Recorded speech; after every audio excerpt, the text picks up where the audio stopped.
Bharatiya Janata party विधानसभा चुनाव से पहले जनता के बीच अपनी रणनीति के साथ और आंदोलन की रूपरेखा के साथ जाने के तैयार है। जनता के बीच स्थानीय समस्या जैसे बिजली, पानी, सड़क, भ्रष्टाचार, विधि व्यवस्था के मुद्दों के साथ जाएगी। उक्त बातें चंदन कियारे विधायक सह नेता प्रतिपक्ष अमर कुमार बावरी ने भारतीय जनता पार्टी प्रदेश कार्यालय में जिला अध्यक्ष, जिला प्रभारी एवं कमेटी सदस्य के साथ हुई बैठक के बाद मीडिया से बात करते हुए कही। अमर कुमार बावरी ने कहा कि चुनाव जीतने के बाद पहली बार जिला अध्यक्ष, जिला प्रभारी, कमेटी सदस्य के साथ बैठक की गई, जिसमें अगले 100 दिनों के रणनीति पर चर्चा की गई। उन्होंने बताया कि इस बार के लोकसभा चुनाव में 9 सीट पर भाजपा को जीत हासिल हुई है और 5 सीट पर हार हुई है। भारतीय जनता पार्टी ने अपनी सीट पर हारी उन सभी 14 लोकसभा सीटों पर विजय संकल्प सभा करना है। यह सभी कार्यक्रम 6 से 15 जुलाई 2024 तक आयोजित किया जाएगा। क्या कुछ का सुनिए। तो कई है, मुद्दा तो एक परिवर्तन का है कि भाई अब झारखंड की जनता इनको नहीं सहने वाली। जो भ्रष्टाचार के पराकाष्ठा पार किया है, जो तुष्टिकरण की पराकाष्ठा पार किया है, जिसने लॉ एंड ऑर्डर में इतना डिटोरेट कर दिया है कि रांची के अंदर और मांझी के अंदर एक 8 साल की बच्ची के साथ दुष्कर्म की घटना होती है, ऐसे सामूहिक दुष्कर्म की घटना। आज एक अस्पताल जो है एक जच्चा को इसलिए बच्चा बंधक बना के रखता है, बच्चा को छोड़ देता है 10 दिन से कि भाई उसने पेमेंट नहीं किया। आज अखबारों में आता है कि डीएसपी के गले से सोने की चेन निकाल करके चली जाती।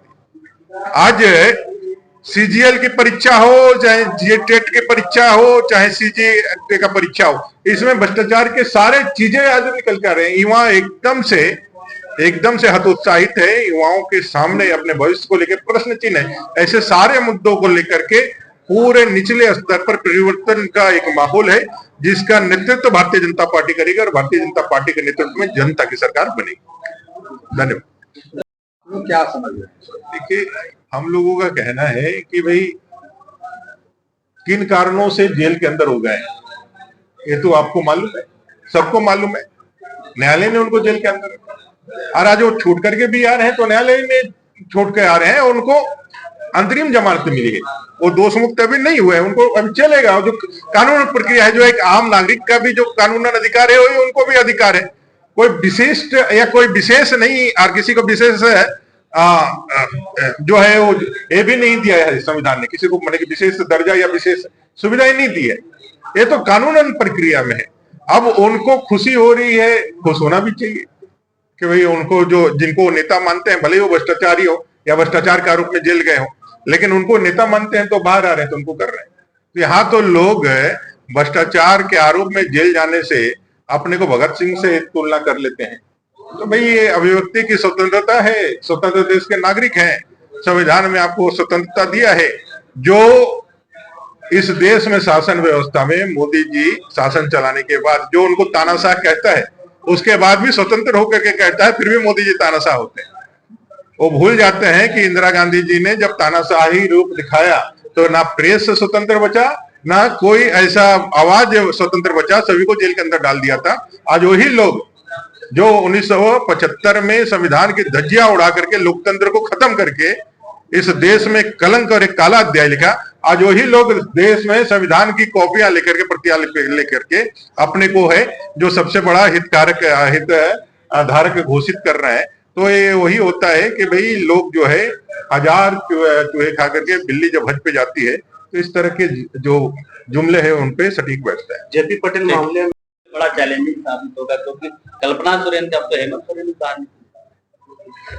जो भी निकले उनके परिवार के लोग ही है ना, परिवार के लोग हैं। देखिए, बड़ा चेहरा तो आप लोग बना रहे हैं। बीजेपी के लिए चैलेंजिंग हमारे लिए ये कहना है कि हम पूर्ण बहुमत की सरकार के लिए मेहनत कर रहे हैं, और भारतीय जनता पार्टी विश्व की सबसे बड़ी पार्टी है, और इस चुनाव में भी, लोकसभा चुनाव में हमने 80 लाख वोटर से का मत पाया है। अपेक्षाकृत जो इंडिया अलायंस है उसको 65 लाख ही वोट मिला है।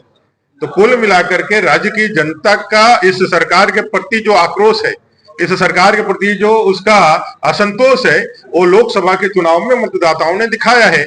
इस बार के विधानसभा में भ्रष्टाचार हो, चाहे तुष्टिकरण की राजनीति हो, चाहे यहाँ लॉ एंड ऑर्डर की समस्या हो, या बेरोजगार युवकों का 5 लाख रोजगार देने का वायदा, उनके जेल में रहने से शायद ये वायदा लोगों को उतना ध्यान पे नहीं आता। अब आएंगे तो लोग पूछेंगे उनसे, जब भी 5 लाख नौकरियां हर वर्ष देने का वायदा तो आपने किया था, 5,000 7,000 जो बेरोजगारी भत्ता देने का वायदा आपने किया था, अब तो लोग पूछ भी सकते हैं। जेल से आ रहे हैं तो को हम लोगों ने हमेशा स्वागत किया है। हम लोगों ने कहा है कि न्यायालय जो भी करता है वो गुण दोषों को जांच करके करता है। हम लोग वो देश के न्यायपालिक व्यवस्था पे 100% 100% भरोसा है, हम उनका सम्मान करते हैं। उनको जेल में रखने का भी निर्णय न्यायालय का था, माननीय न्यायालय का था। वहां से जेल से जमानत देने का भी जो है वो माननीय न्यायालय का है। हम दोनों ही का स्वागत करते हैं। दुख तब होता है जब विपक्ष के लोग जब जेल जाते हैं तो कहते हैं कि भाई मोदी जी या भारतीय जनता पार्टी ने जेल में डाल दिया, और जब छूट करके आते हैं तो अपने ट्विटर के हैशटैग में सत्यमेव जयते का हैशटैग लगाते हैं। तो ये जो दोहरा चरित्र है, ये दोहरा चरित्र को उनसे बाहर निकलना चाहिए। और न्यायालय है वो सभी को, भारतीय संविधान के अंदर अगर आपको विश्वास है तो आपको मालूम होना चाहिए कि कार्यपालिका, न्यायपालिका और विधायिका 3 मजबूत स्तंभ है, जिसमें न्यायपालिका का अपना एक काम है जो बड़े ईमानदारी के साथ करते हैं। इसको हमको स्वीकार करना। विधानसभा चुनाव के समय